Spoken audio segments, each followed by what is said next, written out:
Lunch Money right here on Business Television India. Let's talk about the Prime Minister just last week launching the revival of the Talcher Fertilizer Plant in Odisha, which is in fact being jointly developed by a GAIL, Coal India and RCF as well as an FCIL. And it's actually going to be making its first of its kind coal gas plant really in the country. In fact, Chetan, my colleague, has had a conversation with B.C. Tripathi. He's the CMD of GAIL.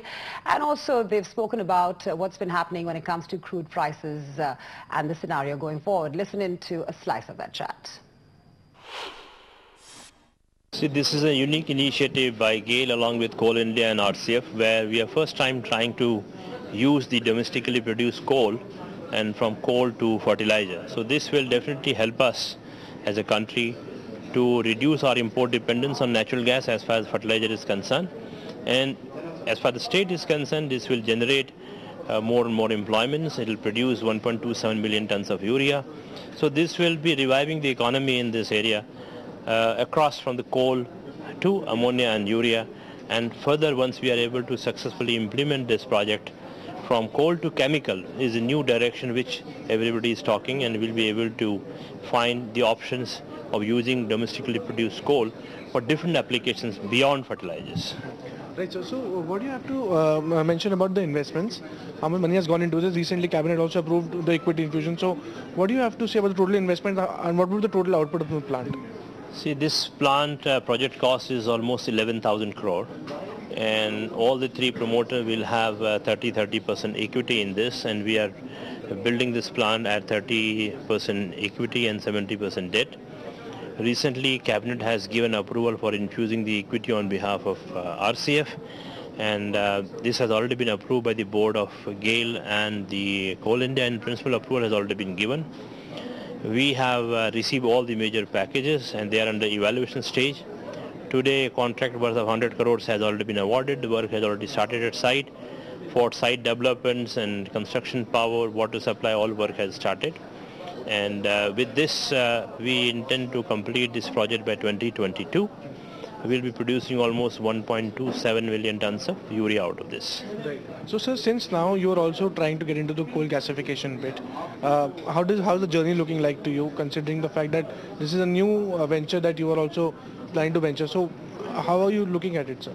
See, GAIL is basically a major transporter of gas and marketer of gas and gas value-added products, petrochemicals, LPG, LNG, and all that. But we are also trying to look at this as an opportunity where coal can be gasified and could be one of the source of supply of gas for meeting various applications, be it fertilizer, be it power, be it the chemicals, petrochemicals, and all that.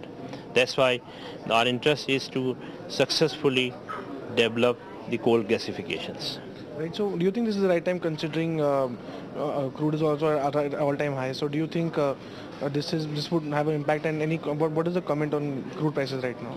Yes, for us, as far as country is concerned, it's very important that we reduce our import dependence on crude. So, therefore, how do you meet your energy requirement? If we are able to convert the coal which is available in abundance into natural gas and use it for various applications from fertilizer to chemicals and so on and so forth. So this will help us to reduce our import dependence of crude or gas to a large extent. What is the outlook going forward, sir, considering now new investments are starting in the Talcher plant and economy not in a good shape when it comes to crude? So what is GAIL's outlook on that? Well, as a country, as I said, that higher prices of crude are not in favor of the large consuming countries. So therefore, this is a challenge for us, that how to reduce our import dependence and how we can generate more and more resources of energy within the country. So higher oil prices definitely are not good for the Indian economy. All right, so that, of course, is the latest from B.C. Tripathi, and we're also, of course, showing you how crude has been performing as well. Just putting up that counter for you as well. But still ahead, we have more conversations for you coming up on the show.